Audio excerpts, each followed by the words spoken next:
Opa, agora foi. Então, muito boa noite a todas e todos. É um prazer estar aqui com vocês. Estamos iniciando o nosso curso Poética do Sensível e suas relações com a oralidade, multiletramentos e mediação de leitura. É um curso planejado pelo projeto AEL, Academia Estudantil de Letras. Eu sou o Samir, coordeno o projeto lá em SME. Sei que para muitos aqui tô, né, chovendo no molhado. Tem professor que é nosso sócio já, sócios, né, que participam de formações e ações ao longo do ano e ao longo dos anos, né? Mas sempre, todo curso, acho que não tem um que não tem alguém que participa pela primeira vez, né? Então, sempre bom contextualizar, né? A gente não pode partir do óbvio. Então, esse curso foi planejado pelo Projeto AEL, a gente tem ações ao longo do ano e sempre faz um planejamento de ações continuadas, de formações continuadas dentro do campo das artes, da literatura, do teatro, né, em específico, e a professora, que é a nossa regente hoje, a professora da PUC, né, a professora Elizabeth Cardoso, é uma formadora parceira nossa já há 5 anos, né, e com muita alegria sempre está conosco, tem sabe, um diálogo, uma afinidade muito grande conosco. Então, cada vez eu vou resumindo mais a sua apresentação, você já percebeu, né, Beth? Eu sei que a maioria já te conhece, então já obrigado, Beth, por estar aqui mais uma vez, e é com vocês a Beth, né? Quase isso. Mas olha, deixa eu só dar alguns informes rapidamente. Esse curso, então, tem 3 encontros síncronos, sempre das 19 às 21. Então, começa hoje, e os próximos encontros são dia 27 e 4 de dezembro. Então, sempre às quintas-feiras, se eu não me engano, é isso mesmo, né? Não, isso. É todas isso, 27 e 4, são isso, duas. Não, só não teremos encontro no dia 20, que é feriado, um feriado fundamental, né? Um dia de luta, e voltamos no dia 27. E além disso, só para informar, contextualizar também, para quem é o primeiro curso que participa, esse é um ciclo que nós estamos realizando em 2025, que sempre que tem com esse título inicial, né, Poética do Sensível. E aí tem a temática de aprofundamento dentro da formação. Sei que alguns participaram da trilogia completa, né? Mas alguns eu sei que alguns participaram do segundo e do terceiro, e alguns somente deste. Ou até alguém participou do primeiro e voltou agora, né? Então, mas felizmente todas as aulas estão disponibilizadas lá no YouTube. É bem legal para quem quiser retomar, né, ver o que foi tratado nos encontros anteriores, né? E diferente de muitas trilogias de filme, que normalmente o terceiro filme é bem ruinzinho, né? Esse não, eu garanto para vocês que a formação vai ser muito boa, né, Beth? Então, Beth, deixo para você se apresentar um pouquinho mais para os novatos, né?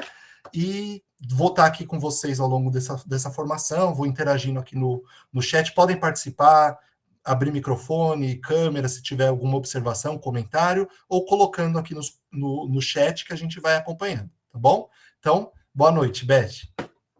Boa noite, Samir, que alegria estar aqui para essa... Eu gostei da ideia da trilogia, né, da terceira temporada da Poéticas do Sensível.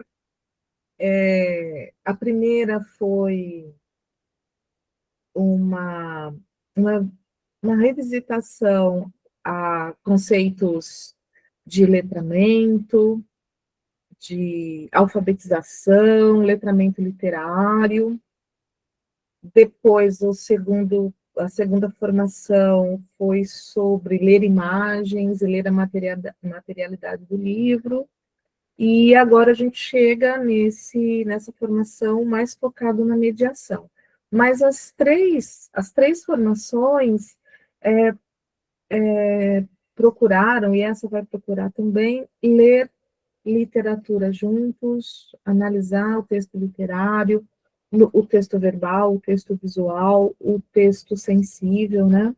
Sempre buscando aqui o diálogo, né? Eu sou a professora Beth Cardoso, então, eu queria começar colocando aqui uma questão. Quem está aqui pela primeira vez, por favor, coloca um eu aí no chat. E agora fiquei curiosa, que o Samir falou que sempre tem gente nova. Fiquei curiosa. Ó, tem mesmo. Mesmo, tá vendo? Sempre E não tem. é pouco. Ai, que legal. Que ótimo. E o legal é um Quem público bem eu? Eu variado sou também, né? dirigindo. Oi, perdão da minha Ana, falei em cima de você, desculpa. Eu acho que ela nem Eu queria. falei que tem eu, que eu estou dirigindo. Ah, Ah, tá. sim, Tá bom. tá Tudo ótimo. bem. Ela não podia Não, Eu já escrever, ela encosto o falou. carro. Tá bom, dirige com Dani. calma aí. Isso com Obrigado, viu, cuidado, Dani? vai com cuidado. Não, Legal, tá obrigado. ótimo. Ana, gente. Bom, Então, bastante gente. E é um público bem variado, né? Professores de educação infantil, professores de Fundamental 1, professores de Fundamental 2, alguns são de sala de leitura, alguns são da EL, outros legal. não. Então é um público bem Então, variado. coloca aí no chat, pessoal. Educação infantil, Fundamental 1, Fundamental 2, AEL, coloca aí como vocês se identificam. Tem gente que é de vários lugares ao mesmo tempo, olha lá. Muito bom, Muito bom. muito bom. Então, agora eu fiquei animada para compartilhar a minha apresentação. Faz sentido. Vou compartilhar aqui com vocês um pouco de quem eu sou e da nossa proposta aqui. Duas informações iniciais. Quando eu compartilho a tela, eu não vejo vocês. Então, quem quiser falar, pode pegar o microfone e falar, tá? Não tem problema, não. Se quiserem colocar no chat, tudo bem, o Samir vai ficar com a gente hoje, né, Samir? Vai dar essa honra? Então, Estamos aí, Samir, estamos aí. legal. O Samir também vai acompanhando no chat, e se for alguma pergunta, alguma coisa, ele me avisa oralmente, e aí a gente conversa, tá bom?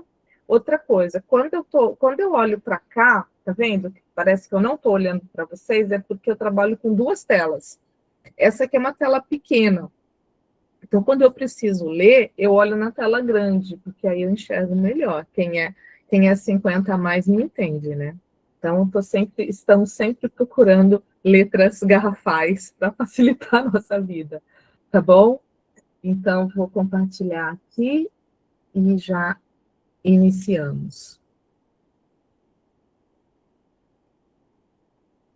Eu gosto sempre de começar. É aqui, né? Que ele fica inteira? Ficou inteiro, Samir? Sim, ficou assim, Beth. Ótimo. Quem já está por aqui há mais tempo sabe que eu gosto de começar com essa foto, e sou eu, com 9 anos de idade, no primeiro dia de aula da escola do Baima, né, Dr. Henrique Smith Baima, que fica lá no Jardim Pantanal, né, que é o meu território originário, que é o Itaim Paulista, zona leste de São Paulo, e essa é a professora Jesuína, professora queridíssima do meu terceiro ano, e esse sorrisão aí no meu rosto é porque eu sempre amei a escola. É o meu lugar de estar, né? E também gosto de começar por aqui para dizer o quanto me honra o diálogo com professores, em especial professores da rede pública, porque vocês são quem faz a diferença de verdade nesse país. Eu sou doutora em literatura pela USP, com estágios doutorais na Universidade de Nova York e Universidade Complutense de Madrid. Sou professora lá na PUC de 2 programas de pós-graduação, o programa de literatura e crítica literária e o programa de psicologia da educação, que é, né, a educação, a pós-graduação da educação na PUC, tem, se eu não me engano, 4 programas, né, Samir? 4 ou 5. Samir estudou lá, fez doutorado lá, né, Samir? Eu realizo pesquisas sobre literatura infantil e juvenil, textos, imagens e materialidades, literatura, realizo pesquisas sobre literatura de ancestralidade negra, sou líder fundadora do LAN, Literatura de Ancestralidade Negra, reconhecido pelo CNPq, sou bolsa produtividade pela CAPES, participo constantemente do PNLD como coordenadora adjunta e também sou escritora de literatura, né, de ficção. Tenho um romance publicado, um romance para adultos, depois de tudo tem uma vírgula, um livro para crianças pequenas, Tarciruga, Bartolomeu e Pluminha no Mar Sem Fim, e um livro para crianças grandes, Todo Mundo é Misturado, que imagino que alguns de vocês devam conhecer, porque é um livro que foi adotado pelo PNLD e está em várias escolas, né? Tem até o pessoal comentando. A Alessandra falou que usa muito o livro, né? Todo Mundo é Misturado. A Luciana falando que você é uma escritora maravilhosa. É isso aí, Beth. Legal, gente. Obrigada. Aqui são os meus livros teóricos, né, meus ensaios sobre literatura, o Feminilidade e Transgressão, uma leitura da prosa de Lúcio Cardoso, que é meu primeiro livro ever que eu publiquei na vida, que é o resultado do meu doutorado. O Literatura e Ensino, Territórios em Diálogo, junto com as professoras Diana Navas e Vera Bastazinha, a gente organizou, é um livro assim que também imagino que muitos de vocês conheçam, que reúne as pessoas mais interessantes assim da nossa área, né? E tem um capítulo meu, um capítulo da Diana e um capítulo da Vera também, tá? Em separado, né? 3 capítulos, assim. Esse outro livro, Literatura Digital para Crianças e Jovens, Teoria e Prática e Experiência Estética, é mais recente, é do ano passado, organizei junto com a Aline Frederico, e ganhou selo agora do FINIRIGE, né, como altamente indicado, né, como livro teórico sobre literatura infantil, o que nos deixou muito orgulhosas, né.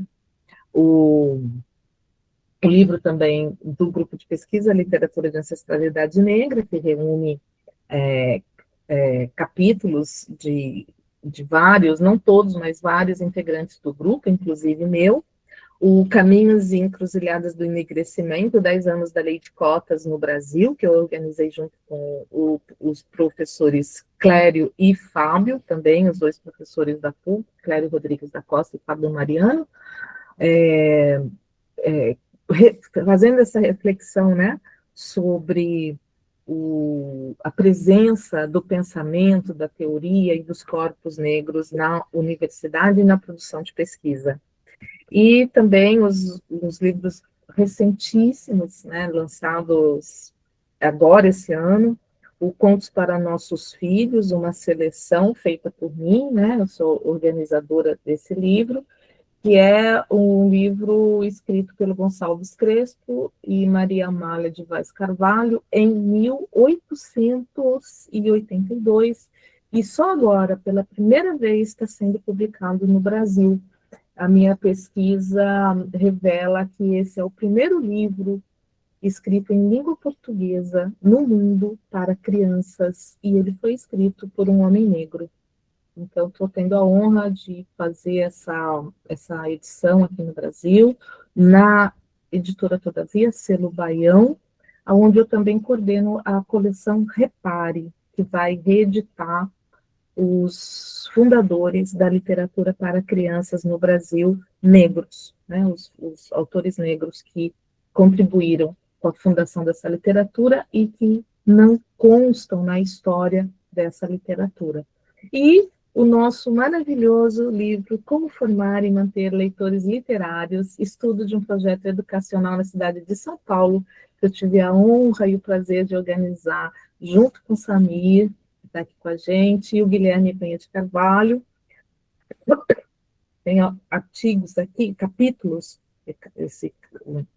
os capítulos aqui reunidos são todos de pesquisadores, né, então mestrados, doutorados, que também são professores da rede e que também passaram, acho que nem todos, mas a maioria também passaram pela EL. Então, é um livro que está lindíssimo, assim, e que tem tudo a ver com a gente e com as nossas preocupações, super indico.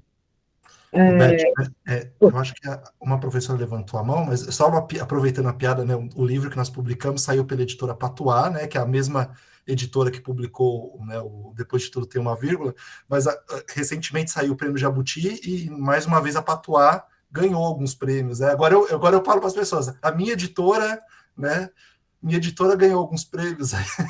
Não, Jabuti, Oceanos. Isso. Você foi Biblioteca finalista, inclusive, né? Nacional. Com seu livro, não foi? Eu fui o meu livro ganhou o prêmio Biblioteca Nacional, Biblioteca melhor Nacional. romance, Ah, é verdade, isso. 2021. Eles, na biblioteca, o prêmio da Biblioteca Nacional, eles escolhem sempre 3, né? O meu ficou em terceiro, melhor romance, Demais. Prêmio Machado de Assis.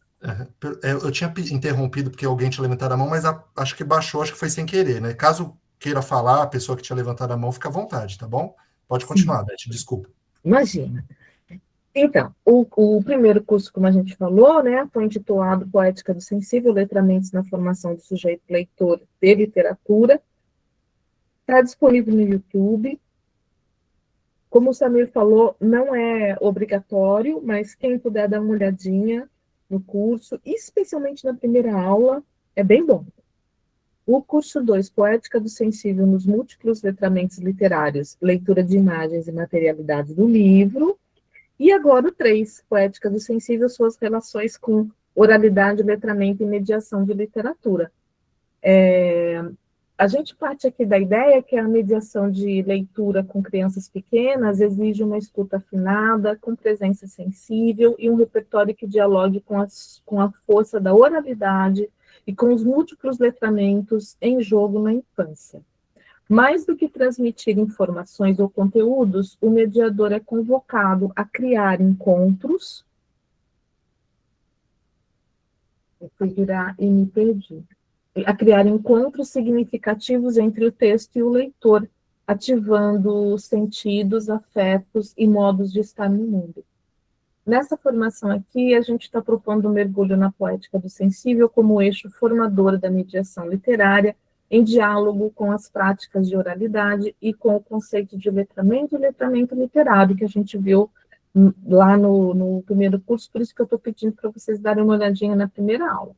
Ao compreender a mediação como prática estética, abrimos espaço para repensar o lugar da literatura na escola e para fortalecer o papel do professor como sujeito criador de pontes entre livros, crianças e mundos possíveis e mundos melhores, né, gente?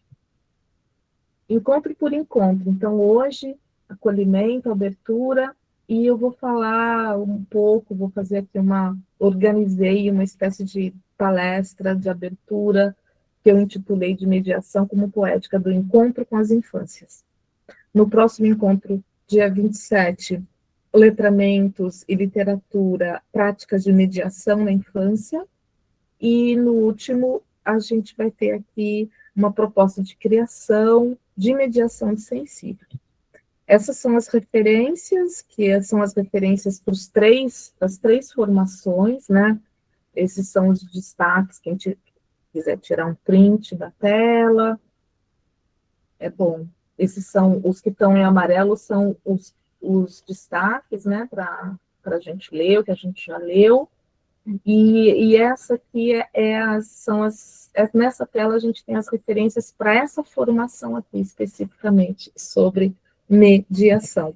E hoje eu vou usar 3 textos principais. O Poder, Voz e Subjetividade na Literatura Infantil, da Maria Nikolaeva, em especial a apresentação do livro, que fui eu que escrevi, e eu vou partir daquela fala ali, e o meu artigo, Infância e Ancestralidade Negra, Possibilidades Conceituais para a Crítica e a Pesquisa sobre Literatura para Infâncias, que é um artigo recentíssimo, que eu publiquei na revista Todas as Letras, uma revista internacional, que tem como sede a Universidade Mackenzie, e que é um artigo onde eu compilei, né, organizei muito do resultado da minha pesquisa recente, e que é muito importante assim, para o que eu venho pensando sobre o conceito de literatura para as infâncias. E o livro Aqui, do Caio Zero. Essas são as referências de hoje. Eu vou mandar agora para o Samir os arquivos da minha apresentação para o livro da Nikolaeva e do meu artigo. E aí, se ele puder já compartilhar com vocês, e quem quiser ir acompanhando, a gente vai dialogando juntos. Não se avestem, não, que nada é para já.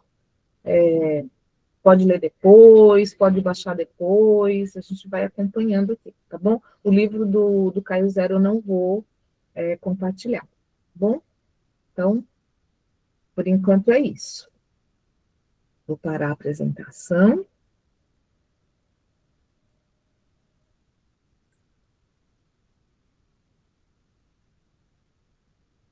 Pronto. Ó, tem até, a Amanda tem o livro. Ostentação, né, Amanda? Tá certo. Tem que ostentar a biblioteca. Ó, vou passar aqui os PDFs, Samir. Aí eu já até aproveito falar para dizer que nós vamos ter um drive lá no Google Sala de Aula, né? Dentro do Google Sala de Aula tem o símbolo do drive, né? Aquele triângulozinho, e é lá que vão estar todos os arquivos, né? Na nuvem da própria aula, da próprio curso. Aproveito, né? Deixa eu dar um outro informe, Beth, aproveitar. Sempre o pessoal pergunta, né? Eu esqueci de falar na minha fala inicial. Nós não temos lista de presença assim com link para ser preenchido. O próprio Google Sala de Aula gera a lista dos presentes, tá bom? Então fiquem tranquilos que não vai passar a lista de presença mesmo. Ah, a Qual o Rosângela está nome perguntando o nome do livro. Isso, Beth. O nome do livro. Aqui, do Caio Zero. Esse que você está querendo saber, Rosângela? Ou esse aqui que a Amanda está mostrando? Esse aqui é Poder, Voz e Subjetividade na Literatura Infantil, da Maria Nicolaou. Que eu tive a honra de fazer a apresentação. E também, Samir, quando a gente lançou esse livro, que, se eu não me engano, foi em 23 ou 24, não lembro direito. É só olhar, né? Né, Amanda? Me ajuda aí. Olha aí no expediente, por favor. 23. 23, tá. 2023, a Maria Nicolaeva esteve com a gente numa live, eu e ela, e eu acho que isso está no YouTube. Eu vou procurar direitinho o link e passo aqui para o Samir. Foi no dia foi com tradução simultânea, né? Então, mas não sei se agora lá deve estar com legenda, não sei, mas hoje em dia a inteligência artificial coloca legenda em tudo na hora, né?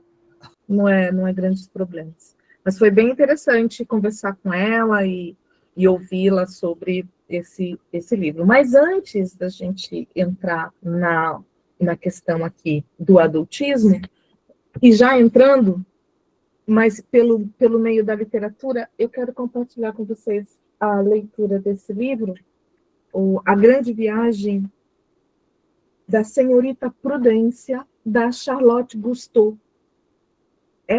É um livro de formato muito grande, para vocês terem uma ideia, né? Depois a gente vai ler o aqui, do Caio Zero. Olha o tamanho deles, de cada um deles. Eu vou pôr a minha imagem aqui no...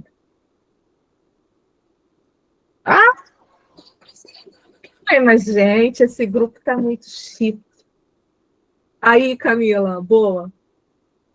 Para vocês verem o tamanho, a diferença de tamanho, né? Porque isso é uma coisa que a gente vai falar bastante, né? O Caio Zero fez um livro para crianças pequenas, e esse também né? Mas é engraçado, interessante a gente pensar as proporções. E esse livro da Charlotte, ele é muito sofisticado em termos de materialidade, né? Então, aqui, por exemplo, na capa,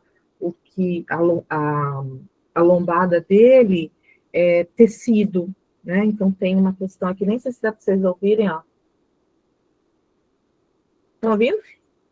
Ele tem uma textura aqui diferente.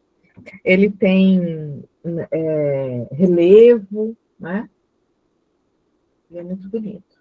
E, quando você abre, eu vou falar de um modo geral, tá? Porque a gente não vai fazer uma leitura muito... Você vai tendo a história e a história vai sendo contada com recursos de lâminas especiais que deixam a passagem que faz o ligamento de uma página com a outra, né? Então, veja, o que estava vazado aqui, agora está vazado do outro lado, né? A tipografia, a tipologia é bem variada, eu já vou ler um pouquinho explicando por quê, tá? Ó, outro vazado aqui, outro espaço vazado, né? Então, a gente tem as nuvens para um lado, as nuvens para o outro lado, né? E com a passagem das páginas, a gente vai tendo passagens de um mundo para o outro, né? Como se a personagem fosse passando por esses espaços de um universo para o outro. Então, o mundo da vegetação, o mundo aquático, o céu, mundos fantásticos. E a gente começa a ter páginas de transparência, que transportam essa personagem ou a principal, que é a Prudência, obviamente, e outras personagens para esse mundo, para esses outros mundos. E como é clássico na literatura, especialmente na literatura para crianças e jovens, você começa a história num cotidiano ordinário, numa vida comum de qualquer criança, passa por vários universos de sonho, de encantamento e de imaginação, e retorna para o universo do cotidiano. Mas, se o livro for bom, e aqui a gente só lê livro bom, a personagem foi transformada durante esse trajeto. Não só a personagem, mas o leitor também. Tá? E esse livro é muito bom, e isso acontece, tanto com a personagem quanto com o leitor. Bom, vou fazer uma leitura bem rápida da Prudência, porque eu só estou querendo que ela me dê argumento.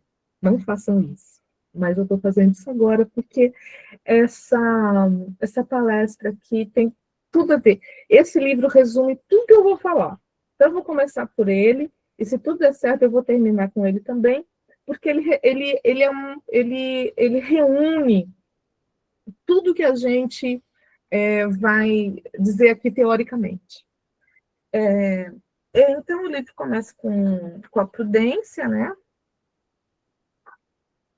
E ela está no quarto dela. É um quarto típico, assim, de uma criança, no sentido de tudo jogado para todos os lados, mães que estão presentes já se identificam. Esse livro é um livro de muita identificação das mães. Um quarto, os brinquedos pelo chão, vários desenhos colados na parede, né? E aqui a gente tem uma informação de que ela é uma criança muito curiosa, uma criança que brinca muito, é uma criança que está livre aqui nesse ambiente. A Charlotte, a escritora, ela escreveu e desenhou, né? O projeto todo inteiro é dela. E a gente vai ver aqui referências de literatura, tem livros pelo chão, né? A gente vai ver referências aqui de meta-literatura, de meta-linguagem, é muito rico. E aí começa a ter uns balãozinhos no estilo de quadrinhos, em que vão aparecer algumas palavras em letras garrafais. Tá pronta! Vamos! Prudência! É uma voz chamando Prudência. E aí a gente abre, e aí essas letras garrafais, elas vão apresentar todo um discurso do tipo: minha lindinha, você está me ouvindo? Prudência, vamos agora. Eu estou esperando. Você está pronta? Olha, eu vou contar até 3. 1, 2, 3. Não esqueça de dizer bom dia quando a gente chegar lá. Vamos, meu amor, está na hora. Pegou o ursinho? Aqui. Este. Vamos. Estamos atrasadas. Onde estão os seus sapatos? Está na hora, me dá a mão. Me dá a mão na hora de atravessar. E seja educada quando chegar lá. Prudência, você está me ouvindo? Onde é que você colocou a sua sacola? Vê se não esquece de apagar a luz.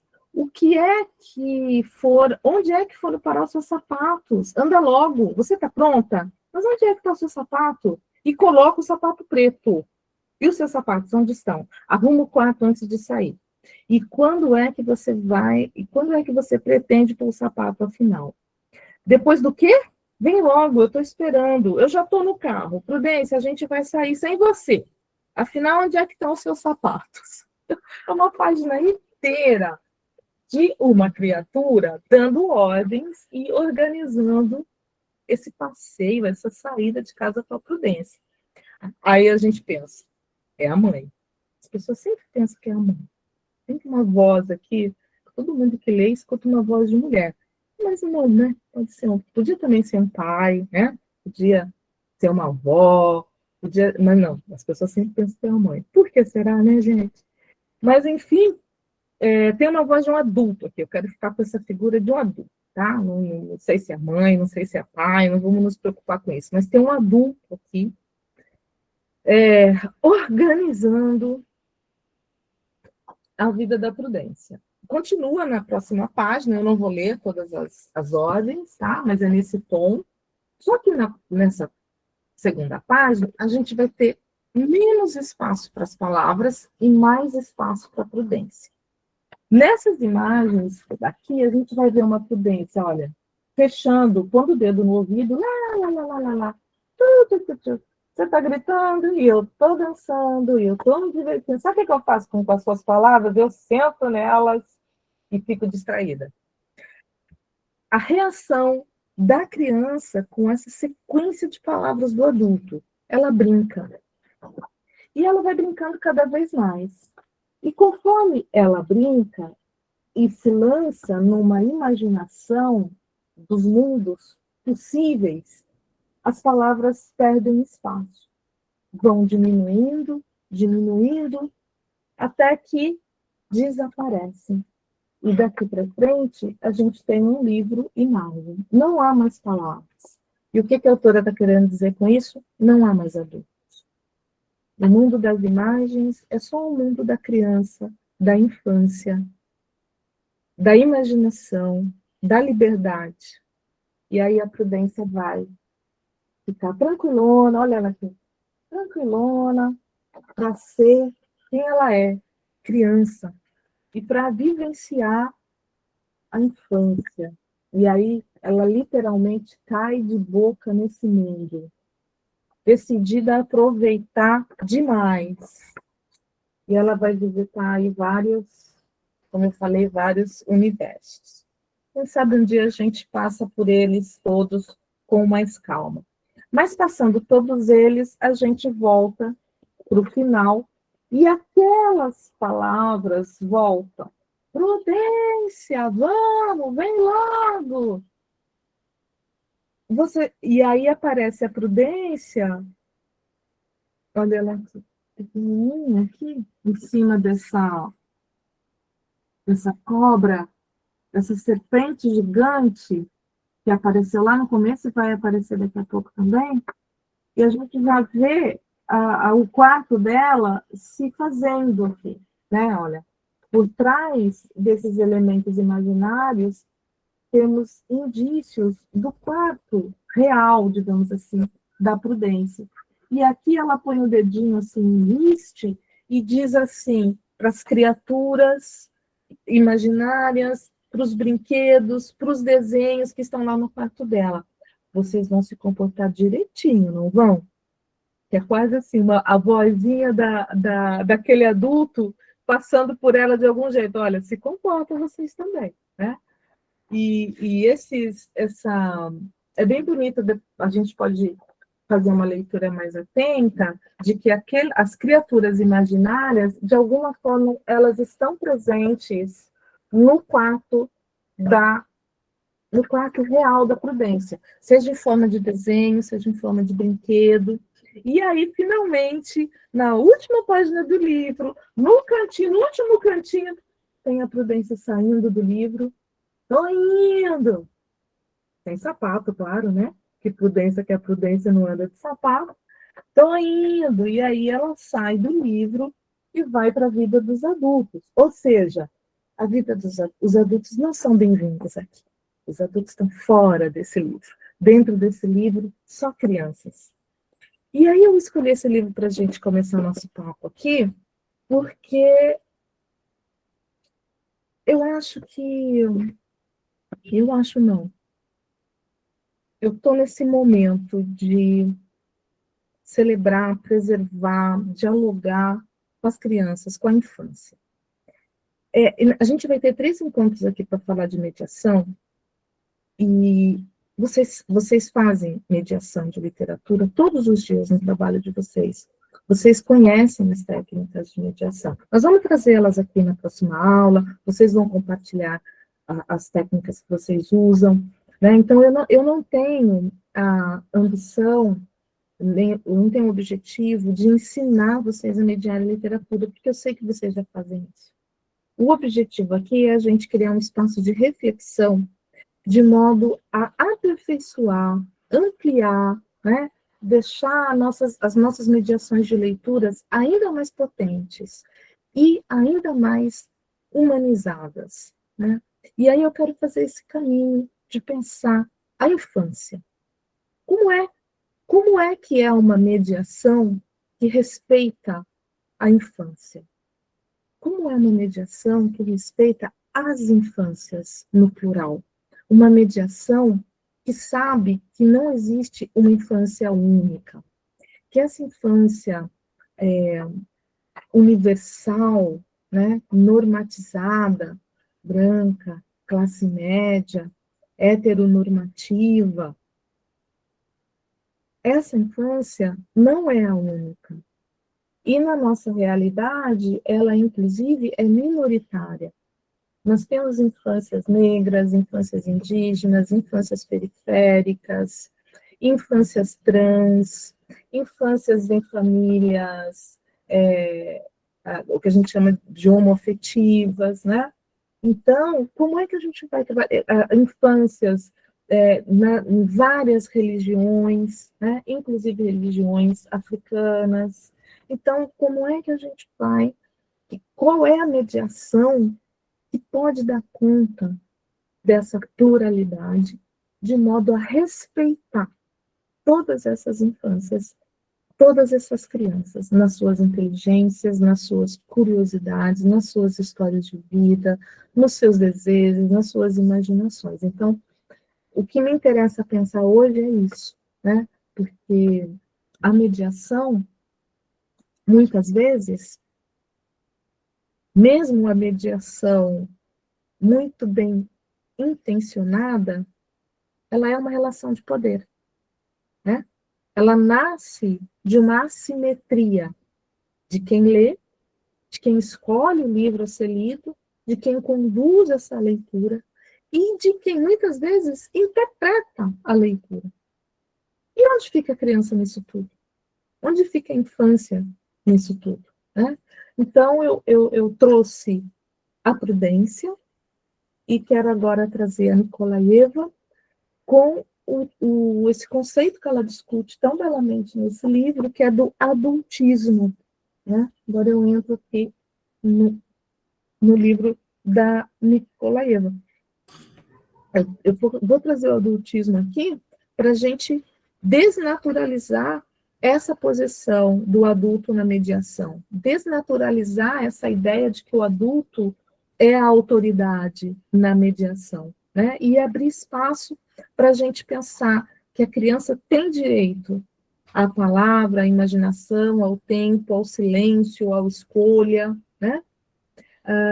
A escuta do sensível só é possível quando o adulto abre mão dessa centralidade, quando o adulto, vulgo mediador, abre mão desse poder. E abrir mão de poder não é fácil, né? Em contexto de sala de aula, em que há planejamentos, há metas a serem alcançadas, não é isso?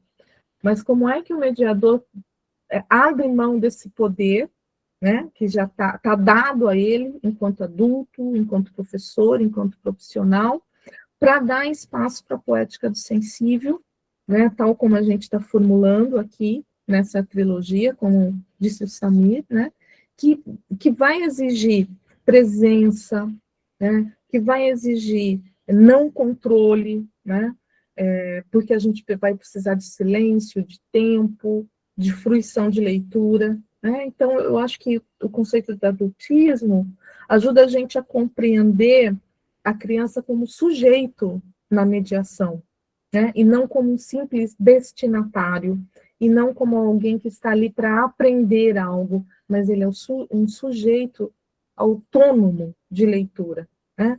Então, é um pouco esse percurso que a gente já começou, né? Estamos em pleno voo, e aí eu acho que o Samir já deve ter encaminhado aí o PDF para vocês, né? Isso. Eu vou começar. Obrigada, Samir. Eu vou colocar aqui no chat também o link, tá bom? Então, os 2 arquivos disponibilizados, e já está no Google Sala de Aula também, quem preferir ir lá no Drive, mas clicando pelo link dá certo aqui. Beth, o Almir está com a mão levantada faz um tempinho, acho que você quer falar, Almir, por gentileza?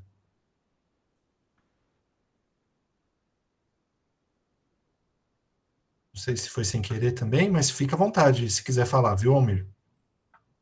Isso mesmo, se a gente demorar para fazer isso, de passar a palavra, vocês abram o microfone e falam, porque aqui a gente está uma roda de amigos. E aí a Rosângela também estava perguntando aquela hora qual era o livro e tal, mas ela falou, não, é o livro infantil. Eu não sei qual dos 2 livros, né? A Almir, se quiser falar, viu, Almir?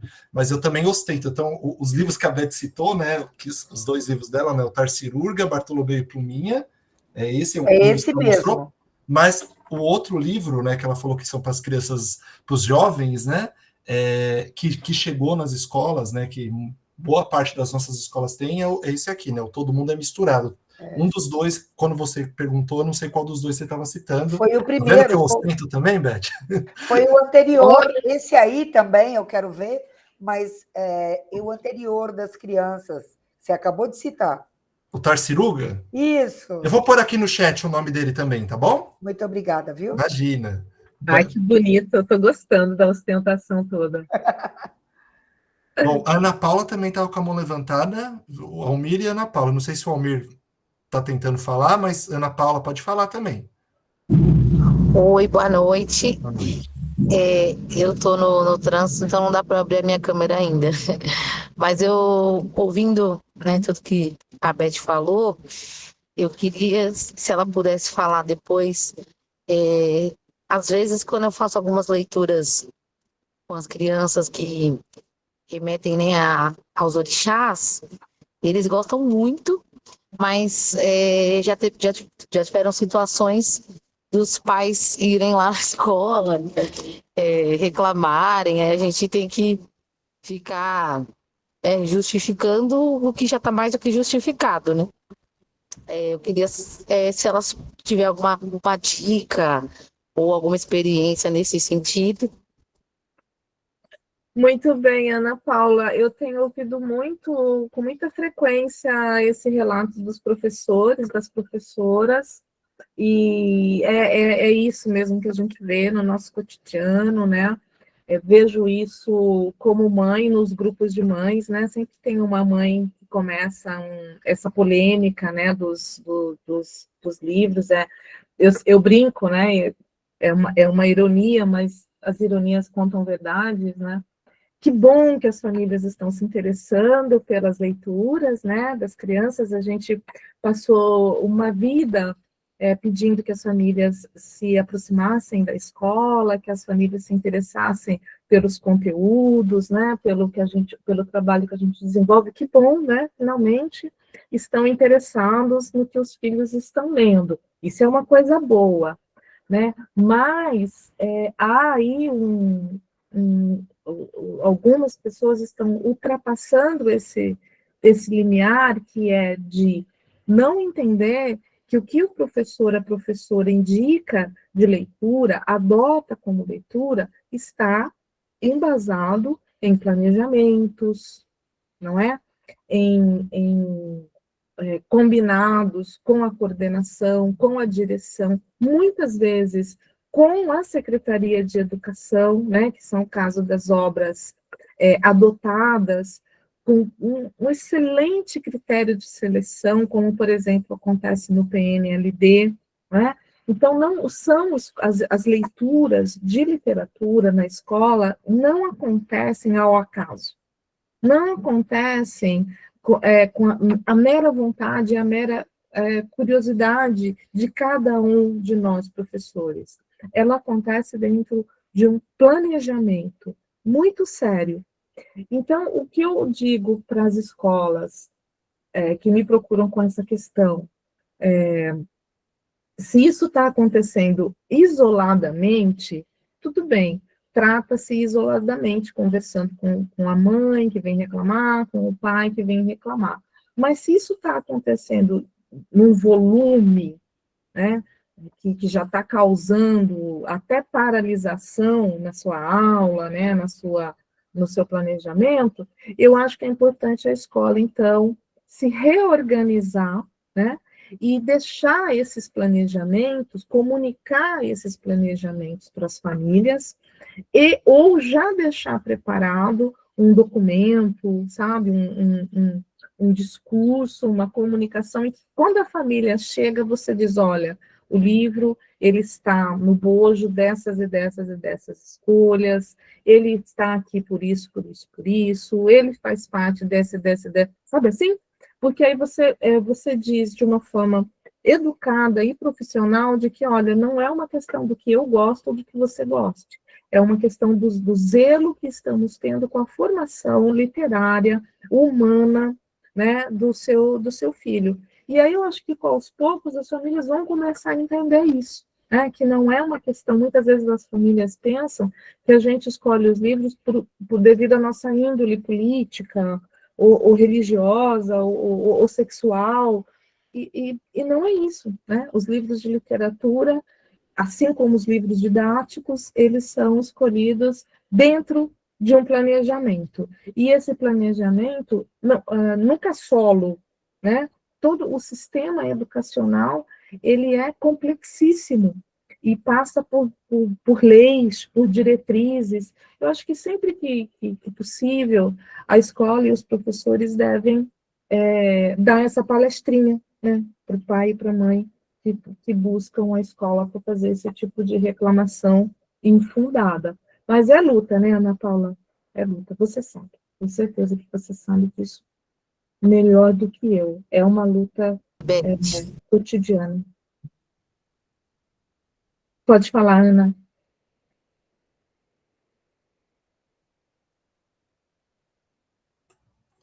Ana, você ficou, acho que você mutou. Você ia falar, mas aí ficou mutada de repente. Acho até que ela está falando e está achando que a gente está ouvindo. Já Não, eu só agradeci. Ah, tá. É que para nós só falou Beth, aí ficou mudo. Deu a impressão que você ia continuar falando. É porque aqui Elisângela, tá pode passando um falar. avião, aí fica o barulho do aeroporto, aí passa Ah, o avião. entendi. A Elisângela quer falar. Olá, boa noite, tudo bem? Sobre essa questão da Ana Paula, eu sempre inicio a minha primeira reunião de pais do ano apresentando para eles o meu currículo, sempre enfatizando que eu não sou melhor do que ninguém, mas sempre enfatizando que eu fiz uma pós-graduação em cultura afro-brasileira e indígena, e ressaltando a importância da Lei 10.639, que é o estudo da cultura negra em sala de aula. E mais do que isso, eu ressalto, né, o meu embasamento no próprio currículo da cidade e na distribuição de livros da nossa prefeitura para as escolas, porque a própria prefeitura nos concede livros com essa temática. Então, não é nada inventado da nossa cabeça, não é nada na qual nós queremos afrontar a sociedade, mas nós estamos cumprindo a lei. Estamos cumprindo com a determinação educacional da prefeitura a qual trabalhamos. Então, não há o que questionar. Nós estamos para trabalhar e é o nosso trabalho que está sendo realizado. Sempre enfatizando que eu não estou ali para doutrinar ninguém e nem sequer para trazer ninguém para a religião de matriz africana, né? Isso é individual de cada família. mas eu estou cumprindo com o meu papel de educadora, exercendo a Lei 10.639 para o meu público. E aí, graças a Deus, eu nunca tive problema, né? Nunca tive esse enfrentamento com relação dos pais ao meu trabalho. Eu só queria colocar isso, da importância de, no início do ano, nós nos colocarmos que nós somos cumpridores da lei, e não é nada invencionice. Nós estamos fazendo o que a prefeitura nos propõe, e exercendo o trabalho que nos é ofertado, né? Era só isso, obrigada. Obrigada pela contribuição, Elisângela. Vamos prosseguir, então, aqui com a Nikolaeva. Bem, lá na apresentação, eu apresento o livro, obviamente, né? Mas também eu vou trazendo aqui algumas discussões que eu acho que são importantes para a gente aqui no início do nosso percurso, né? Então, a Nikolaeva, para trazer esse conceito do adultocentrismo, em que ela vai discutir, veja, no título, ela já começa, né? Poder, voz e subjetividade na literatura infantil. Então, essa ideia do poder é muito importante aqui no livro, né? E ela vai de uma forma... Quem conhece a Nikolaeva, né? Ela, junto com o Pierre Nordman e o Peter Hunt, é a trilogia sagrada da teoria da literatura infantil, né? São os papas da nossa área. E ela é, assim, ela é excelente teórica, né? Ela não diz nada que não esteja apoiado em leituras, né? Ela tem uma formação sólida, décadas de estudos, né?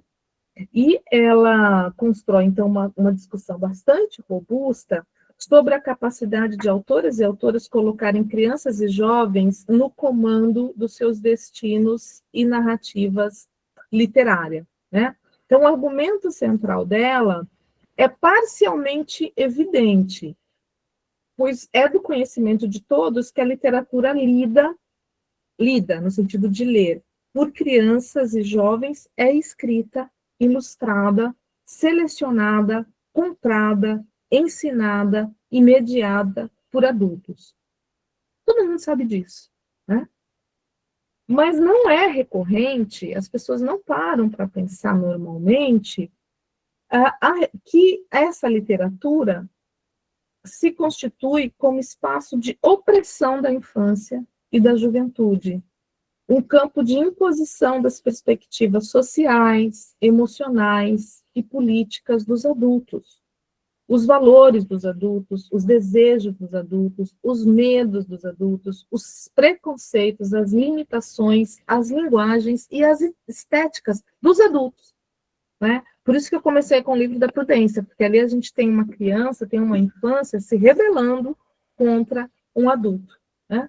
Então, esse fenômeno pode ser chamado, e é chamado aqui, de adultismo, em contraposição ao criancismo, né? Que em espanhol é nininismo, e em inglês, childish. A tradução para o português ainda está para ser determinada, não está ainda fechado. E ecoa a oposição entre machismo e feminismo, por exemplo, né? A Nikolaeva, já digo aqui, já desde o início, ela não está reivindicando uma literatura infantil escrita por crianças. Não é sobre isso. Em momento algum do livro, ela vai falar sobre isso. Não que a gente aqui não possa falar, né? Mas ela está, sim, discutindo as possibilidades de uma literatura infantil e juvenil com qualidade, que seja capaz de explorar seus aparatos constitutivos estéticos, éticos e poéticos, né? Quando a gente diz estético, a gente está incluindo ético e poético, que atribua poder à infância e à juventude. Eu acho isso genial para a gente pensar, né? E aqui, nessa formação, eu estou propondo que a gente pense uma mediação que atribua poder à infância, à juventude, à criança. Então, essa possibilidade é explorada em alguns exemplos durante a obra que a Nikolaeva apresenta. Mas essas obras, esses exemplos que ela explora como exemplos positivos, são quase que ilhas rodeadas de um manancial enorme de prevalência de textos forjados dentro do ponto de vista do adulto. É o que mais prevalece. E olha que esse livro aqui dela, ela cita, estuda mais de 200 livros infantis e juvenis, para vocês terem uma ideia, de literatura, fora toda a discussão teórica que ela faz. Então, e ela acha pouquíssimos exemplos positivos de empoderamento da infância. Nikolaeva centra toda a sua força argumentativa em torno da ideia de que a criança e o jovem formam um grupo minoritário, assim como as mulheres, os afrodescendentes, a comunidade LGBTQIA+, a população periférica e os indígenas. As crianças também são minorias e sofrem com o resgate e o silenciamento da sua voz e da sua subjetividade. Visto que as literaturas a elas direcionadas é narrada, escrita, visual e oralmente, não por crianças, não por jovens, mas por adultos. Bom, é um argumento que é iniciado nos anos 60 pelos estudos culturais. Na apresentação eu falo mais sobre isso, não vou entrar aqui nessas questões hoje. Quem tiver interesse, acompanha aí o texto depois. Mas eu vou aqui para o foco de como que a Nikolaeva vai resumir bem o que acontece. E que ela vai dizer assim, abre aspas, um autor adulto não consegue ficar do lado da criança completamente. Assim como um autor branco não consegue ficar do lado de um personagem negro completamente. Ou um autor homem, não conseguem ficar do lado de uma personagem feminina completamente. Fecha aspas. Então, veja que ela tomou cuidado de dizer completamente. Né? Então, é claro que essa posição é uma posição polêmica, né, e que tem vários atravessamentos aqui acontecendo. Por exemplo, o de que a boa literatura tem caráter universal. Né?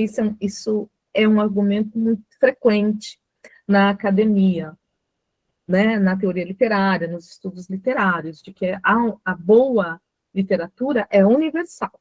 Né? Os autores estão aí imbuídos de uma espécie de empatia, acompanhado de técnicas de escritas literárias que os capacitam a acessar o outro. Daí a ideia de cânone universal. Né? O que se espera, né, estou falando assim, de um modo, de como está colocado, do que é ser canônico, né? Espera-se que um bom autor, né, e aí vamos reparar que já a ideia valorativa do que é bom autor e do que é boa literatura foi estabelecido pelo mesmo homem hétero branco europeu que estabeleceu todo o cânone, né? Mas tudo bem. Então, o que está colocado como bom autor e como boa literatura é o autor, a literatura, apto a desenvolver narrativas sobre qualquer pessoa, sobre mulheres, sobre crianças, sobre negros, sobre indígenas, sobre animais, etc., qualquer coisa. Enfim, o contra-argumento ronda a tese de que seria desmerecedor da capacidade humana de imaginar, fabular, ficcionalizar, se acreditássemos que alguém tem que viver o fato, tem que viver aquela experiência para narrar. Né? Então, eu arrisco dizer que a Nikolaeva tende a pensar assim, né? Porque ela não, a crítica dela vai até o ponto de cobrar que o sistema vigente se reinvente e admita que existe o outro, mas ela não avança na proposta de que o outro assuma o sistema, o que, a meu ver, seria mais interessante e mais necessário. Obviamente que sem a eliminação da voz humana, de voz alguma, mas com espaço equitativo para todas, né? Não estou aqui militando, falando, querendo silenciar ninguém, isso seria incoerente da minha parte, mas buscando uma situação de equidade para as vozes e para as pluralidades humanas. Com relação à criança, como pensar as equações de representatividade e lugar de fala em literatura, se ela supostamente não desenvolveu suas capacidades de linguagem, se ela não tem, supostamente, repertório cultural? E aí eu pergunto, será mesmo que ela não tem? Né? Não é exatamente esse o argumento que foi usado para silenciar as demais minorias, né? E algo para pensarmos, e sem dúvida, o livro da Nikolaeva é um ótimo caminho, né, para pensar sobre isso, pois está ancorado nessa pessoa com tanto prestígio, né, acima de qualquer suspeita, e ela está questionando essas questões aí que eu estou levantando aqui com vocês, né? Então, eu continuo aí no texto apresentando as questões teóricas, né, de como que ela vai trabalhar durante o livro, faço um adendo, né, de que falta, que apesar dela trazer, dela citar literatura brasileira, que é bem legal, né, ela traz a Ana Maria Machado, ela traz a Lígia Gojunga como exemplos de boa literatura, né, isso é muito bom, mas está ausente autores afrodescendentes, autores, a literatura infantil coreana, a literatura infantil japonesa, a literatura infantil africana e a literatura escrita por autores afrodescendentes. É uma pena, né? Porque é um livro que se propõe a questionar esse mecanismo, mas que, de certa forma, acaba, em alguma medida, também reproduzindo isso. Mas eu escrevi isso na apresentação do livro dela, e ela achou que é isso mesmo, e assim a gente vai se ajudando, dialogando e melhorando, né? Porque é isso que a pesquisa faz, a pesquisa vai nos atravessando e fazendo com que a gente amplie nossos horizontes sempre, né? O fato é que o livro traz muitos e muitos subsídios para os nossos projetos, para os nossos planejamentos, para os nossos mestrados, para os nossos doutorados, artigos. Viu, Ana Paula, nos dá argumentos sólidos para as discussões, para as justificativas das nossas escolhas. Tá? Então, vocês vão ver aí já no sumário, né? Então, ela vai trazer a PP Meia Longa, o Harry Potter, né? Vai trazer contos de fadas, ela traz Robinson Crusoe, ela traz Alice no País das Maravilhas, é uma análise linda, esse capítulo que ela analisa Alice, enfim, tem muita boa literatura aqui analisada. Mas eu quero ficar com essa ideia do adultocentrismo, né?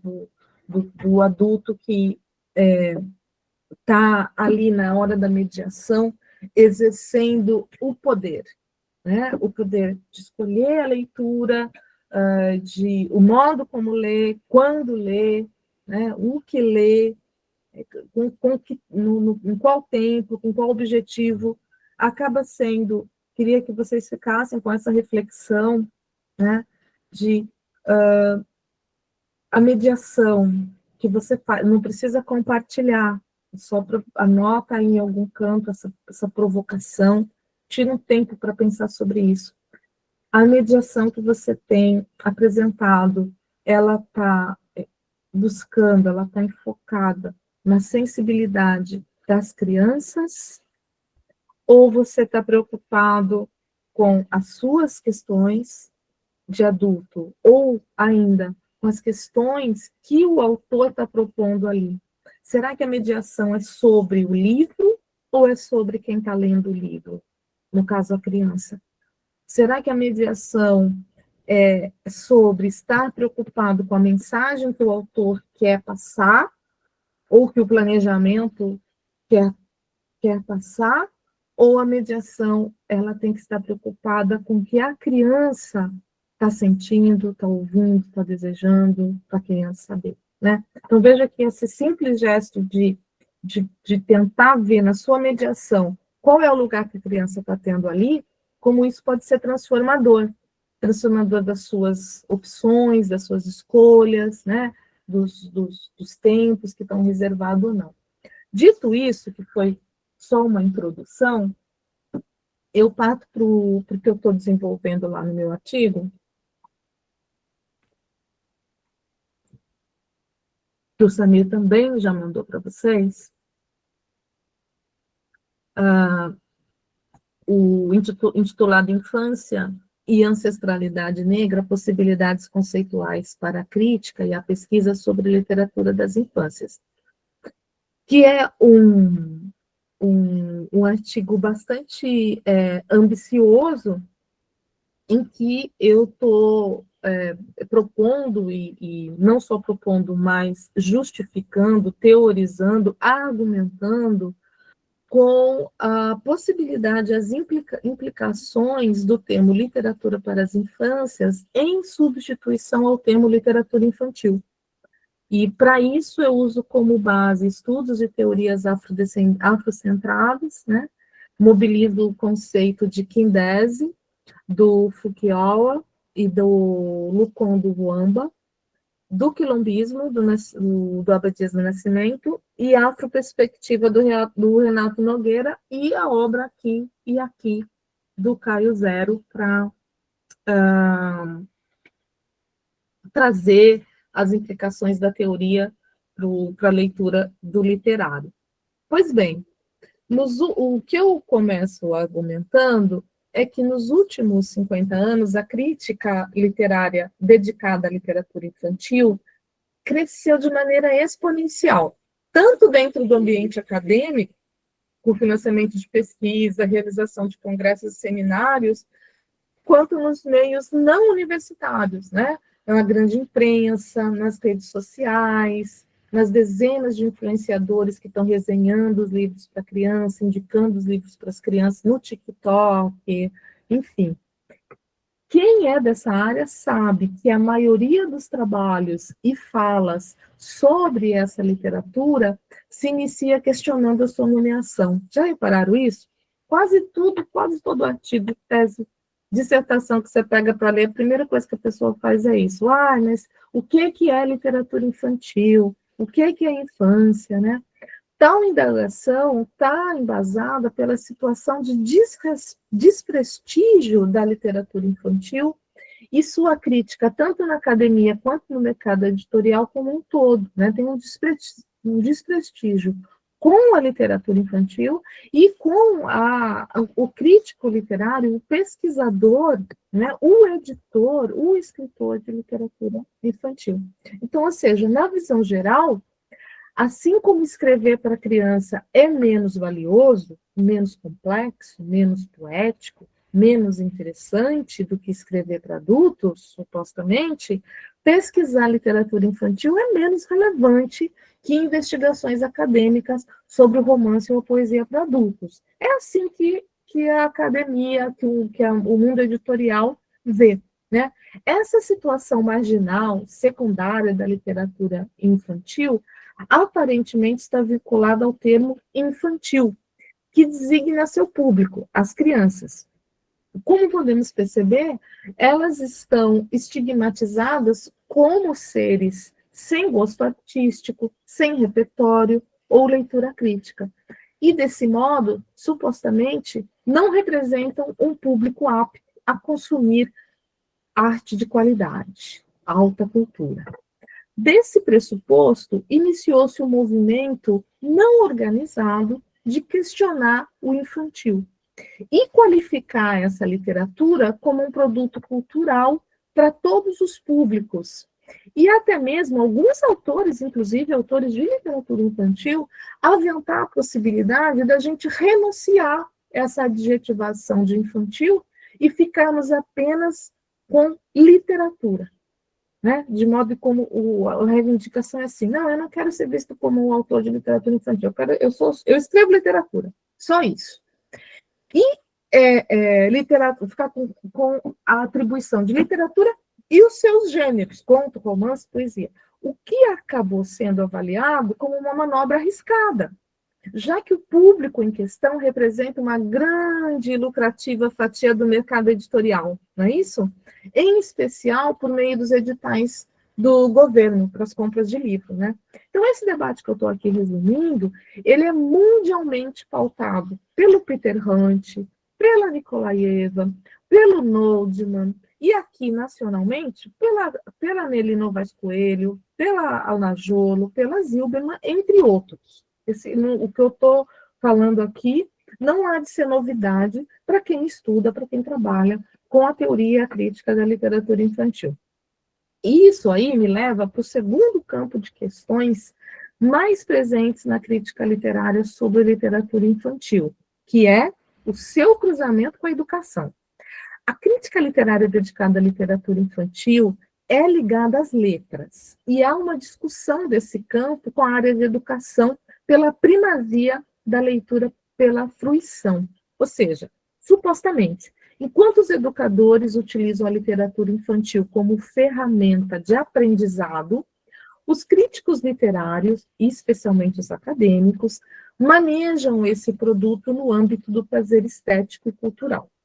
Destaca-se nesse raciocínio a ideia de exclusão na função do literário, algo como uma crença de que onde há aprendizado, não há prazer ou diversão.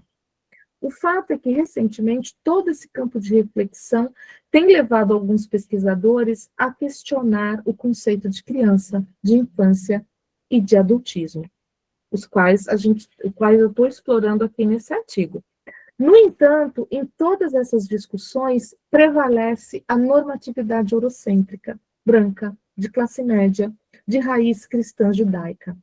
O mesmo campo cultural e teórico presente nos enredos verbais e visuais da literatura infantil, prioritariamente. Então, o que eu estou buscando discutir é o fato de tal perspectiva deixar de fora os saberes ancestrais dos povos originários, dos povos africanos, das populações periféricas, das classes sociais menos favorecidas e dos corpos não normativos. E organizar aqui uma discussão centrada na possibilidade de uma perspectiva afrodescendente que estabeleça novos parâmetros para o conceito de infância e criança, os quais nos ajudarão a redesenhar a definição e a função da literatura infantil. Então, eu estou tentando aqui contribuir para a gente ampliar a crítica literária e a educação antirracista, pois ao mesmo tempo em que superamos, né, a tentativa aqui da gente superar o epistemicídio negro, já que a gente vai observar os afro-saberes da tradição e do contemporâneo, e indicar como a afroperspectiva colabora com o refinamento do debate estético e acadêmico, além do social. Então, em termos de educação antirracista, é hora da gente superar o epistemicídio negro, conforme Sueli Carneiro nos ensinou, e darmos atenção ao que a afroperspectiva tem a colaborar com o refinamento desse debate. E é aí, então, que eu vou mobilizar o conceito de Quindés, de quilombismo e de afroperspectiva, e o livro do Caio Zero, Aqui e Agora. Para a gente seguir aqui com a nossa reflexão, eu quero resumir aqui esse panorama que eu faço da história e da crítica literária sobre criança e infância. Eu vou pelo Philippe Herrier e pela Elisabeth Badinter. O Philippe Herrier é aquele do livro A História Social da Criança, vai lá. E a Elisabeth Badinter, o livro dela é sobre a família, mas ela vai ter ela fala muito sobre a questão da mulher, né? Ela faz um histórico da mulher, da família, e aí ela acaba falando de criança e de infância também, tá? Mas o livro dela não é sobre a história da criança, mas e sim da família e da mulher. E o que importa é que ambos esses estudiosos das mudanças históricas e sociais, operadas em torno da ideia da família, da mulher, da criança e da infância, né? E a perspicácia, a vanguarda das suas pesquisas, descobertas e conclusões são fundamentais aqui quando a gente vai falar de literatura para as infâncias, eles sempre estão presentes, principalmente o Philippe Arrier. Ambos estão apoiados em documentos e relatos europeus, em especial de origem francesa. Arrier e Bandinger mostram como a criança foi historicamente vista como secundária, marginal, insuficiente e incapaz. A criança como alguém que deve amadurecer rapidamente, deixar de ser criança o mais rápido possível. E como a infância foi sociológica e culturalmente vista como um período de precariedade na vida do ser humano e que deve ser superado, vencido e, de preferência, esquecido. Entre os argumentos apresentados por eles, eu estou destacando aqui as considerações do Arrier sobre o mecanismo que destinam os restos, os entulhos e os detritos culturais para as crianças, e os apontamentos da Bandinger sobre a invenção da infância como algo frágil e débil, requisitando das famílias e do Estado um encargo financeiro e pessoal indisponível. Então, lá no artigo, isso vai ser bem detalhado, convido vocês à leitura. Aqui, eu vou só brevemente dizer para vocês por onde caminha aqui o meu raciocínio, né? Então, o Arrier, ele tem capítulos bem interessantes, mas tem um que me interessa muito, que é sobre os brinquedos e o brincar, né? Quem me segue sabe que eu falo muito sobre isso, também muito embasada no Walter Benjamin, né? Então, ele vai dizer que até a virada do século XVII, século XVIII, as brincadeiras de roda, pega-pega ou cabra-cega eram todos passatempos para adultos, que ocasionalmente incluíam as crianças. Jovens e adultos reuniam-se em festas e piqueniques para comemorarem e brincarem. Com o desenvolvimento do mercado editorial, maior acesso aos romances, ao teatro, aos bailes, né, a nascente industrialização e urbanização da sociedade, essas brincadeiras saíram de moda e foram deixadas de lado, foram deixadas para as crianças, que acolheram de bom agrado, fazendo o que sempre fazem de melhor, transformar uma caixa de papelão em uma astronave ultrassônica, né? O Walter Benjamin fala disso muito bem. Para a criança, o mais importante é o brincar e não o brinquedo. E, ao que parece, para o adulto, o objeto importa mais. Importa mais do que o que você está fazendo com aquilo. Então, eu pego aqui como exemplo o uso que os adultos fizeram dos contos de fadas, né? É sabido que essas narrativas eram lidas e mediadas para adultos, em especial para os homens, em salas de fumar, após os jantares e as recepções das altas camadas da sociedade francesa e inglesa, pois interessava sobremaneira o conteúdo erótico e violento dessas histórias.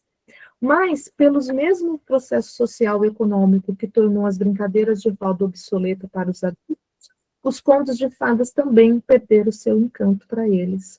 E os movimentos literários do romantismo e do realismo têm muito a ver com esse processo, né? Como a Teresa Colomé vai explicar isso muito bem.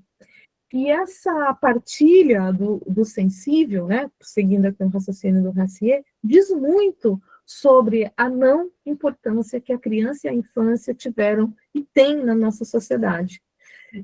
De todo modo, esse caldo cultural complexo dos séculos 17 e 18, aconteceu o quê? Escritores como os irmãos Grimm transformaram esse conteúdo em algo endereçado às crianças.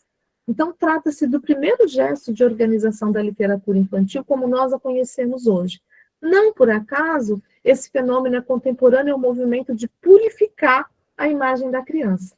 E quem conta essa história desse projeto estatal, filosófico e religioso de purificar a imagem da criança, quem conta isso muito bem é a Elizabeth Bandinger. Então, ela começa retomando Santo Agostinho e as suas pregações sobre a criança ser um ser impuro e o resultado direto do pecado máximo. Por isso, ela era considerada um agente do mal. Daí a necessidade do batizado imediato. O quanto antes batizar um neném, melhor. Porque ele era visto como um agente do mal. Abre aspas para um trecho da Elizabeth Badinter. Os pedagogos, quase sempre mestres em teologia, recomendavam aos pais a frieza em relação aos filhos, lembrando-lhes incessantemente sua malignidade natural, que seria um pecado alimentar, fecha aspas. Eu não estou vendo vocês, mas eu sei que está todo mundo horrorizado, porque sempre que eu falo isso, as pessoas ficam horrorizadas. O ódio, a cultura de ódio que o Ocidente tem com as crianças. Pois bem, tal perspectiva, reproduzida e fortalecida por outras vozes importantes da época, tornam a criança um incômodo social, moral e financeiro. Nessa toada, os níveis de abandono, fragilidade e mortalidade do infantil chegam a padrões insustentáveis, seja do ponto de vista humano, seja do ponto de vista financeiro, que era o custo que o Estado estava tendo. Então, se iniciou toda uma campanha de saúde para que as pessoas assumissem o cuidado e a educação dos seus filhos. Porque o Estado e a Igreja já não estavam conseguindo dar conta das necessidades de tanta criança abandonada à própria sorte. Por parte dessa estratégia, foi preciso ensinar a sociedade a amar as crianças. Para tanto, seria preciso mudar a imagem delas, deixar de serem vistas como pequenos demônios que só representavam gastos, doenças e preocupações, inclusive má sorte, e passar a entender que as crianças são frágeis e débeis, necessitadas de cuidados familiares, da mãe principalmente, e do sistema educacional, também embrionário, também está nascendo nesse momento, né? Em consequência, a ideia de fragilidade logo caiu em um campo próximo à ausência de inteligência, né? A Badinter vai dizer, abre aspas, é preciso, portanto, livrar-se da infância como se livra de um mal. O fato de todo homem ter sido antes necessariamente criança é que constitui a causa dos seus erros. A criança não só é desprovida de discernimento, não só é dirigida pelas sensações, como, além disso, é banhada pela atmosfera fétida das faltas de opiniões. Ela mama, diz Descartes, o preconceito junto com o leite da sua ama. Vejam essas amas ignorantes que ensinam um sem número de ideias falsas às crianças que estão sob sua guarda. Nunca viram uma ama dizer à criança que se machucou ao cair sobre uma pedra que bate nela, como se a pedra fosse uma pessoa dotada de vontade? É por isso que Descartes deplora claramente que todo homem tenha de passar primeiro por essa etapa infantil. Abre aspas por Descartes, porque fomos todos crianças antes de sermos homens. É quase impossível que nossos julgamentos sejam tão puros e sólidos quanto teriam sido se tivéssemos tido o pleno uso de nossa razão desde o momento do nascimento. Fecha aspas. E ainda continuando a fala da Elizabeth Badinter. Ainda aqui, a infância é aquilo de que nós devemos, de que a gente deve se livrar para sermos dignos desse nome, homem. Sabemos como Freud inverteu a proposição, proclamando que a criança é o pai do homem. O próprio Descartes talvez lhe tivesse dado razão, mas para lamentá-lo. Essa condição própria da alma vulgar não podia, nem devia, ser a do filósofo. Fecha aspas. Então, eu estou trazendo esse trecho, esses trechos aqui, que estão presentes no subitem do livro dela, intitulado Criança Amedrontada, né? Que depois a Badinter vai falar da criança estorvo, e ela vai discorrer amplamente sobre os vários modos e teorias que comprovavam por A mais B a inferioridade da criança. E de toda forma, eu fui refazendo aqui esse percurso de maneira bem breve, porque me interessa ter no horizonte apenas para a gente perceber que não é por acaso que o adjetivo infantil para a literatura acaba por desqualificar a literatura, por diminuir, por reduzir a literatura a algo de baixo valor e complexidade. Ou seja, o fenômeno aqui rebaixado não é apenas a literatura infantil, mas é a criança. é a infância. Isso porque a sociedade eurocentrada, de tradição cristã judaica, considera a criança e a infância como males a serem superados pelo processo civilizatório com base na racionalidade e na cientificidade ocidental, né? Então, não é por acaso que o Agamben inicia seu argumento sobre a infância contando com o pensamento mágico dos antigos, que teve que ser aniquilado e massacrado para dar lugar à mágica, à lógica racional, né? Então, todo esse argumento aqui que eu vou montando é para a gente ver, para a gente chegar perto da afroperspectiva, porque a afroperspectiva sobre a criança e sobre a infância é completamente outra, né?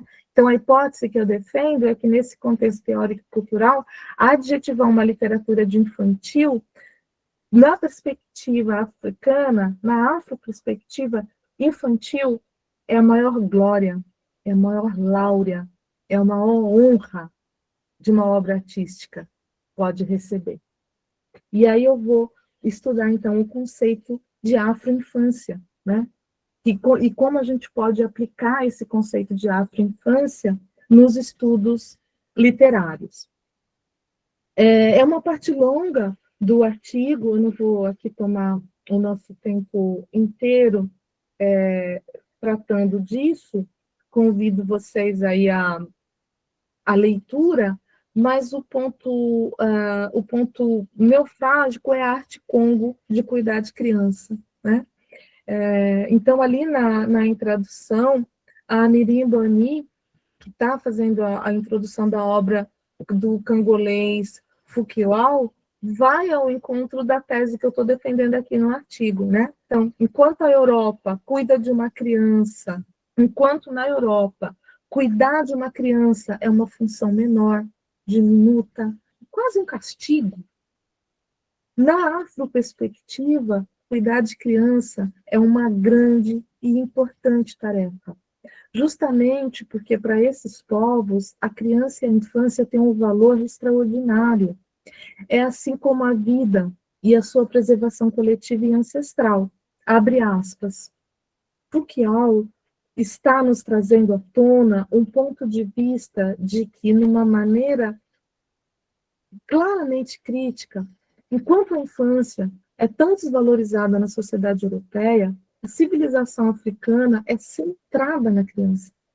Isso torna-se claro ao passo que compreendemos a vida humana no contexto espiritual da comunidade, um processo infinito de nascimento, desenvolvimento, transformação e responsabilidade. O bem-estar da comunidade depende da saúde, integração da totalidade, do amadurecimento das pessoas que lhe constituem como membros. Assim, o amadurecimento das pessoas que lhe constituem... Assim, Kindese é uma arte focada não apenas no cuidado dos jovens da sociedade, no crescimento do Nindese, cuidador, aquele que pratica a arte Kindese. Em outras palavras, ao passo que uma pessoa desenvolve as habilidades de Kindese, desenvolve-se a si mesmo. Nindese deve ajudar o Muntu, o sol vivo, a brilhar. E no processo, ele e ela aprende como brilhar também, com o poder do sol vivo. Porque esse processo é contínuo. A maior Kindese, experiência do serviço para a comunidade, descansa com os anciãos.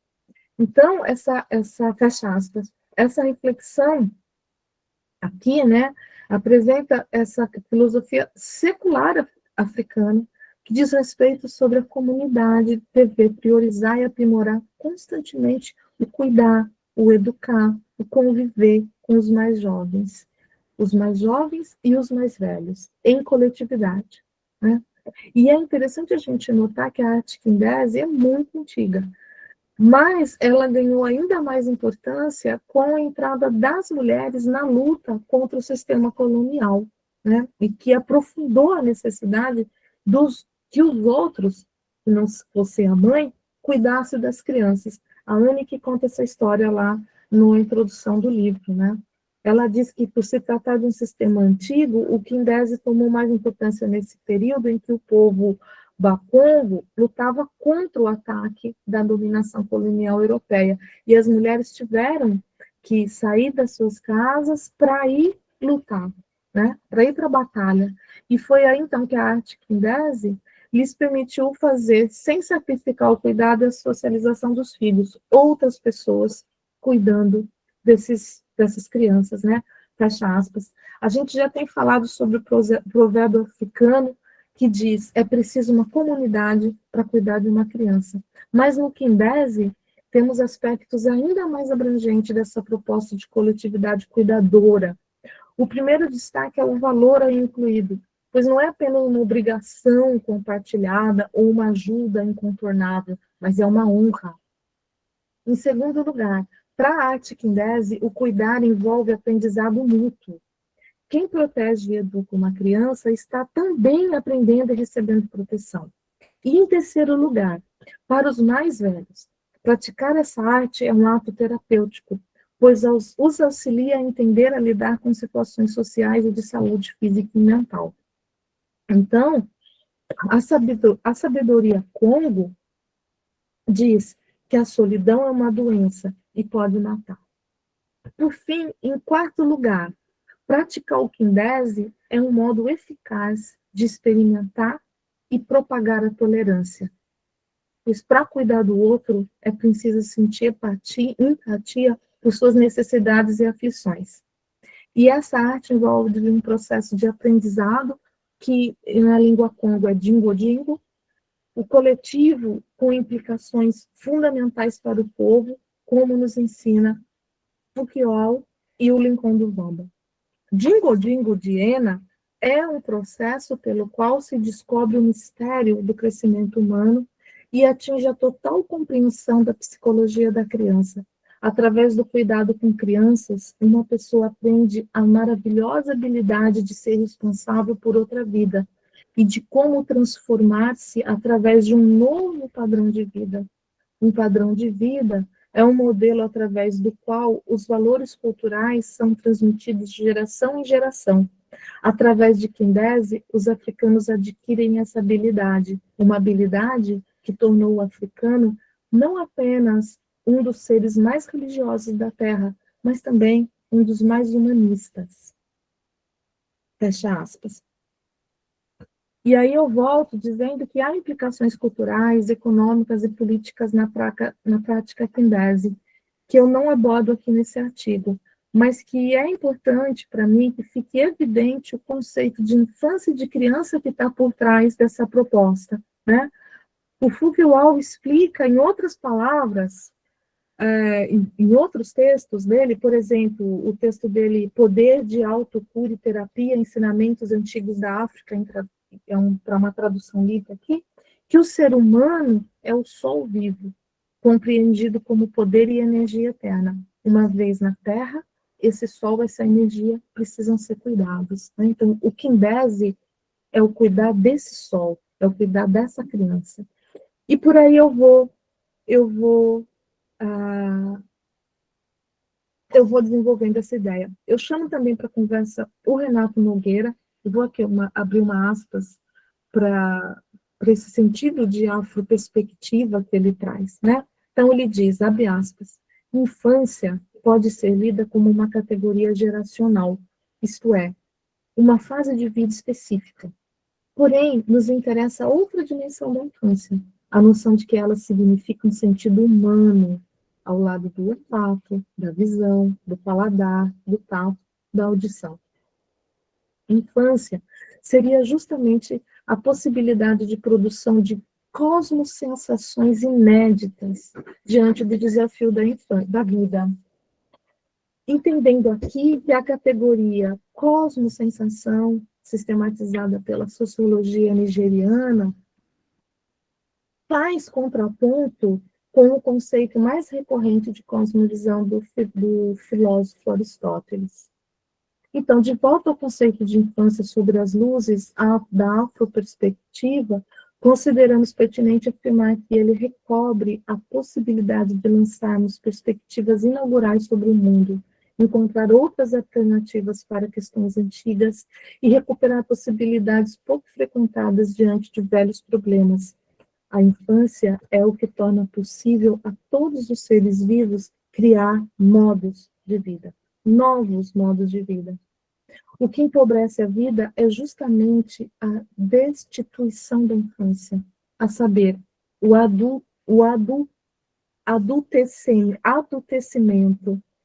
adultecimento. Nesse sentido, que usamos o verbo infancializar, para não confundir com infantilizar, verbo que ressalta somente o caráter geracional da infância. Infancializar significa estado de infância em exercício, assumir o mundo como uma surpresa inexplicável e que a existência só é possível como exercício brincante. Dito de outro modo, a única maneira de existir é como sujeito brincante. Fecha aspas. Então, eu vou aqui desenvolvendo essa perspectiva de infância. Depois, eu faço essa confluência com o quilombismo, né? Porque vai ser muito importante no livro do Caio, na leitura que eu faço do livro do Caio, o conceito de quilombismo, né? Que está muito próximo também da questão quindese, que é o do cuidar, né? O de se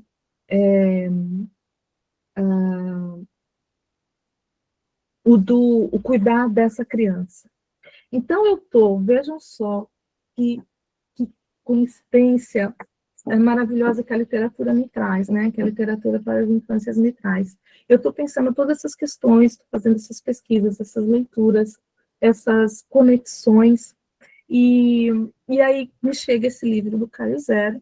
Caio Zero é um artista, um jovem artista negro, carioca, originário da periferia, né? Periferia carioca, e inclusive foi muito legal mandar esse artigo para ele, fazer essa troca com o Caio Zero, né? A gente teve a oportunidade de conversar. É sempre interessante, né, quando o crítico se encontra com o autor para conversar sobre esses pontos, né? Mas, enfim, aqui nesse livro do Caio, aqui é uma história lindíssima, uma história muito sensível desse menino que vem aqui, né? A gente sempre gosta de abrir o livro inteiro.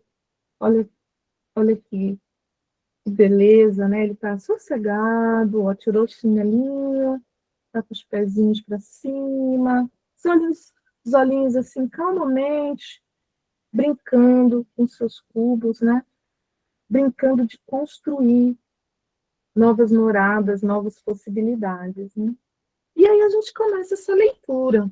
Esse menino negro, eu gosto sempre de destacar, como na obra do Caio, esse menino negro, ele é figurado tranquilo, né? Bonito, empoderado, mas, acima de tudo, tranquilo. Porque o homem negro, a criança negra, o menino negro, é a criatura mais perseguida da nossa sociedade. É o genocídio contra o homem negro no Brasil já tem 500 anos e não cessa, como a gente viu recentemente. Então, quando a literatura para as infâncias traz essa imagem, é uma maravilha, porque a gente está aqui quebrando, a gente está fazendo uma ruptura dessa imagem, né, que está aí há mais de 500 anos. Pois bem, e aí a gente abre o livro, aqui, o título já é provocativo, né? Como assim aqui e aqui? Quer dizer, você não saiu de lugar nenhum, né? Você parece que você está em dois lugares, mas você está no mesmo, será? E aí tem, logo de cara, tem uma dedicatória, né? Aqui do livro. Diz assim: a minha mãe, que desde sempre instigou em mim a curiosidade e a imaginação, a querida Luzimar, que me acolhia em sua casa, onde pude viver esta afetiva história, ao meu bairro Bangu, que quando eu ainda era pequeno, me trouxe indagações sobre suas casas, suas ruas e suas histórias. Bom, é um prefácio.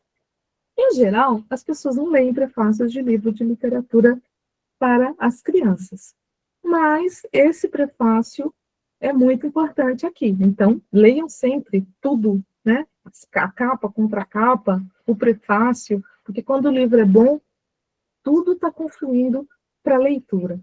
E aí a gente começa, então, a acompanhar a história desse menino, que ele diz assim, quando eu era pequeno, existia um grande mistério. Como eu podia dormir aqui e acordar aqui?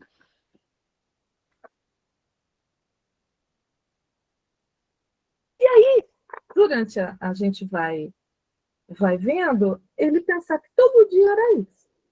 Ele dormia num lugar e acordava em outro.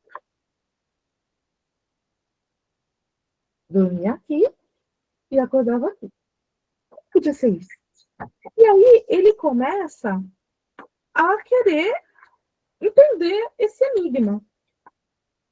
E aí, primeiro ele pensou que ele era sonâmbulo, que ele saía andando pela noite, trocando de lugar.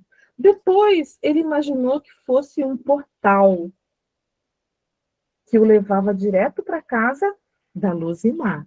Quem não leu o prefácio não sabe quem é a Luzimar. E aí, a gente começa a ver que esse menino é o Caio Zero, né? Ele está contando a história dele. Mas tudo bem. A gente podia não ter visto isso. E a história continua.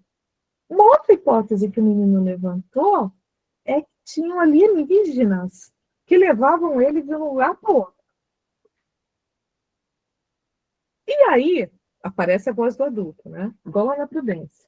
Menino, para já com isso. Porque nessa pesquisa que ele foi fazendo para entender esse deslocamento, ele fez bagunça. Crianças fazem bagunça, né? E a mãe já estava ali, né? Incomodada com tudo. No fim do dia, comecei a procurar resposta em outros lugares. Olha o detalhe aqui da foto, né, do porta-retrato, que é o menino negro com o pai branco, né? Essa questão da mestiçagem também, que é importante para o Caio. Ele tentou o preguiçoso do irmão dele, que é um adolescente sodó, né? Não sabia, o irmão dele não sabia do que se tratava. Depois ele foi perguntar para o Língua, que era o cãozinho dele. Só deu em mais brincadeira e mais bagunça. Ele foi até na geladeira, olha só, montou um ETzinho. E a mãe dele, eu não aguento mais. Eu não acredito. Vamos parar com isso já. Olha a mãe dele, uma mulher negra, né? E aí, ela manda ele já para a cama. Pronto, vamos dormir de novo. E aí ele pensou que o mistério fosse grande demais para mim. A carinha dele, de contrariado. O mistério é grande demais para mim. Eu nunca vou saber. E aí ele vai dormir. Né? Olha essa imagem, eu amo essa imagem.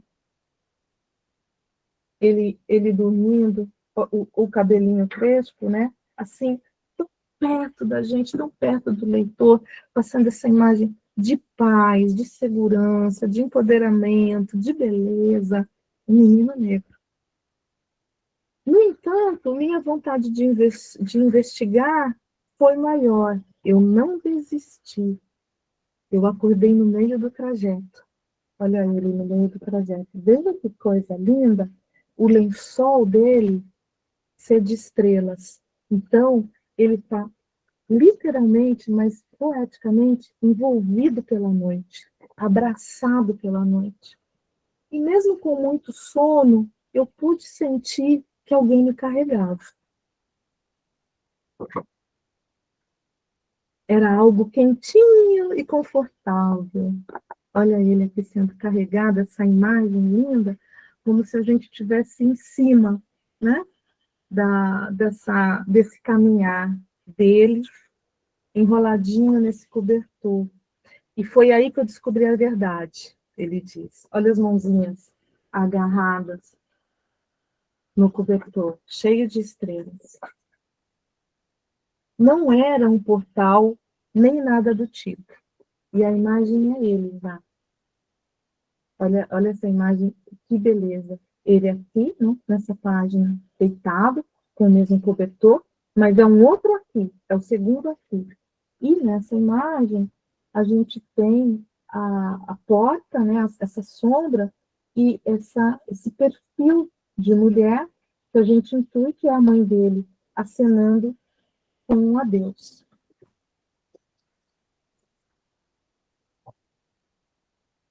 O narrador continua. O que me trazia aqui, é só uma frase, o que me trazia aqui, e a gente tem a imagem da mãe, como não se identificar, né? Como não trazer aí as nossas memórias de infância. A mãe com a sua bolsa, indo trabalhar, né? Olha o céu estrelado que antes estava no lençol, no cobertor, e agora aquele é céu. E a mãe do menino indo, se afastando daquela casa, na madrugada, pegar o transporte público para seguir com o seu dia. E o menino acorda no outro aqui. Eu faço uma análise dessas janelas, né? Porque são janelas que trazem aí informações também afrodescendentes, assim como as plantas que tem nas casas, né? O Comigo Ninguém Pode. E aí ele está lá com a Luzimar, que é essa mulher aqui, veja o cuidado do Caio Zero nos tons das pessoas negras, né? As pessoas negras marrom escuro, as pessoas negras pretas, retintas, as pessoas negras pardas, né? Porque a Luzimar é essa mulher. E eles estão fazendo um frio, né? E toque, toque.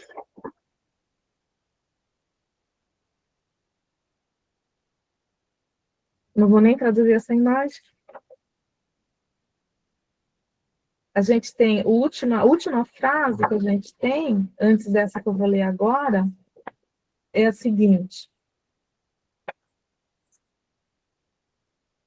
O que me trazia até aqui, ele fecha o livro, era magia.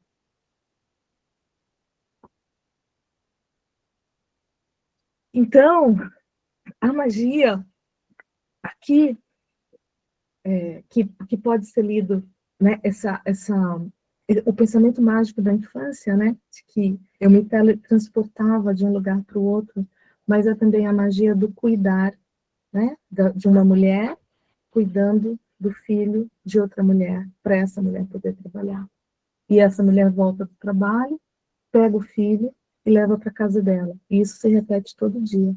E esse é o Quindese, né? Esse é o Quindese, isso é como as famílias afrodescendentes brasileiras se organizam em seus microquilombos, né?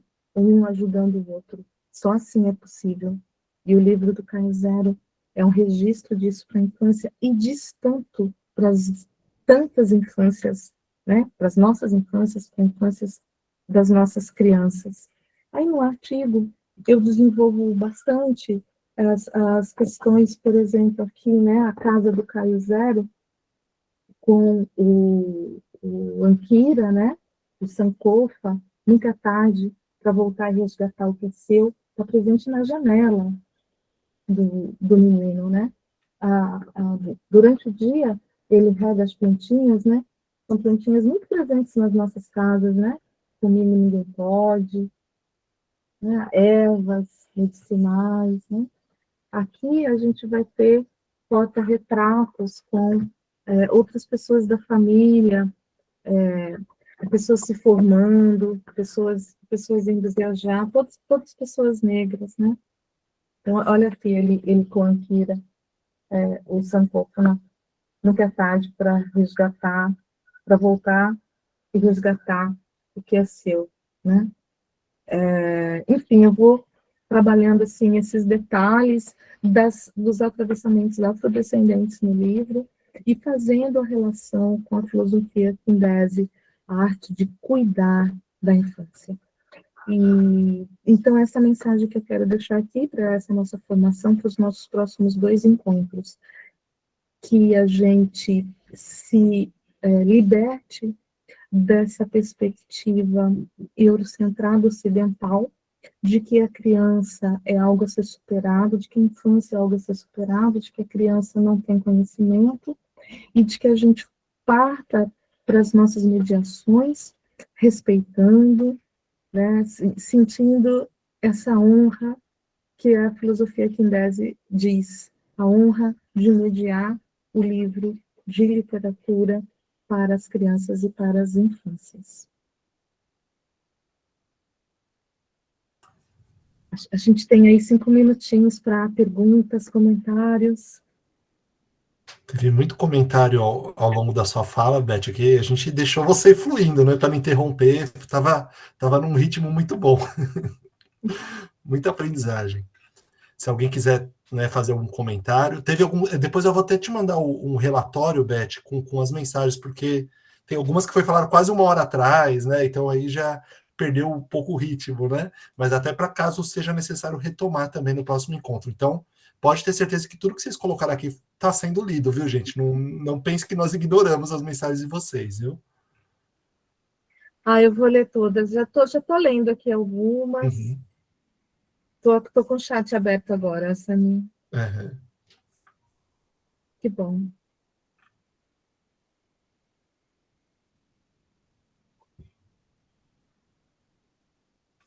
Oi, Fabiola, pode falar, minha querida. Para a gente finalizar o encontro aqui, se pelo menos ouvir pelo menos 1 ou 2 professores, vai ser legal. Ai, boa noite. Tudo bem, gente? Boa noite. Eu na verdade, queria parabenizar mais uma vez por essa aula sua, Elizabeth, por esse curso, Samir, porque assim, eu tenho uma prima que ela mora no Mato Grosso do Sul, né? E ela tem 2 filhos pequenos, um fez 4 anos agora e a menina tem 2 anos. E ela lê muito para essas crianças, muito. Ela é assim, eu falei para ela, ela coloca muitas fotos na rede social e eu falo para ela guardar todas, porque eu ainda vou escrever um artigo sobre isso, porque o que ela trabalha com os filhos dela dentro de casa é justamente isso que a gente fala tanto nesse curso e no outro que a gente fez, sobre essa questão da mediação, sobre a questão do comportamento leitor, e eu pago um pau para ela, eu acho o máximo, assim, como ela conduz essa questão com os filhos dela. E aí, no outro curso que a gente fez, a gente teve uma atividade que a gente tinha que ir no canal do YouTube e escolher um vídeo para assistir, além das aulas que a gente já tinha participado. E eu compartilhei esse canal, né, e essas aulas com essa minha prima.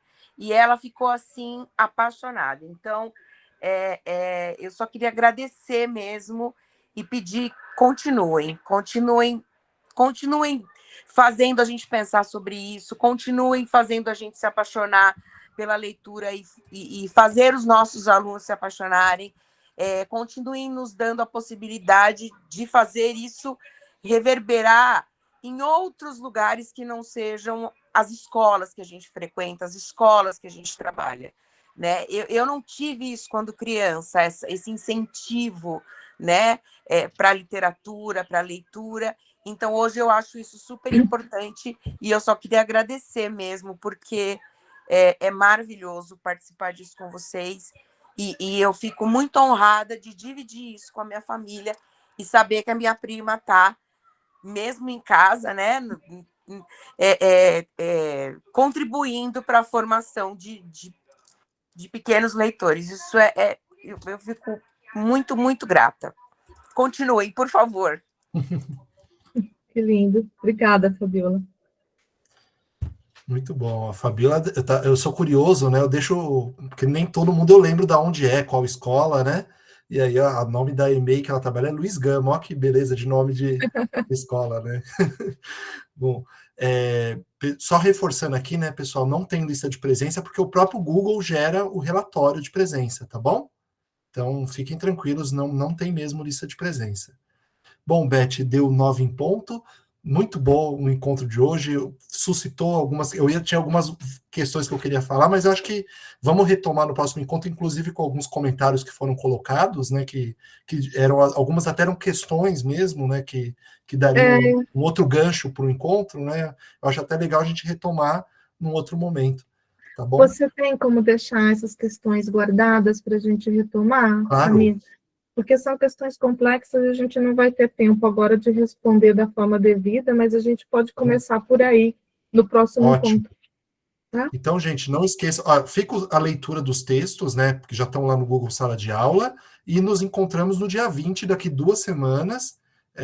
A Amanda está perguntando se vão ter outros textos, né, além desses 2, né, normalmente a gente vai mandando aos poucos, né, Normalmente a gente vai mandando, porque são temas diferentes, né, são temas diferentes, e eu gosto também de sentir o que vocês estão me demandando, e aí a gente vai, não é nada assim, não é fordista, né? A gente vai fazendo aqui formação por formação e conforme as demandas e as nossas angústias aqui. Mas logo eu vou mandar mais textos para vocês também, não se preocupem. Isso, E também eu não gosto de sobrecarregar. Isso. Não, e você foi citando tantos autores nas aulas, o pessoal já quer beber mais de outras fontes também, né? Já, opa, quero saber mais. Mas é isso. Bom, gente, eu vou parar a gravação. Obrigado pelo encontro.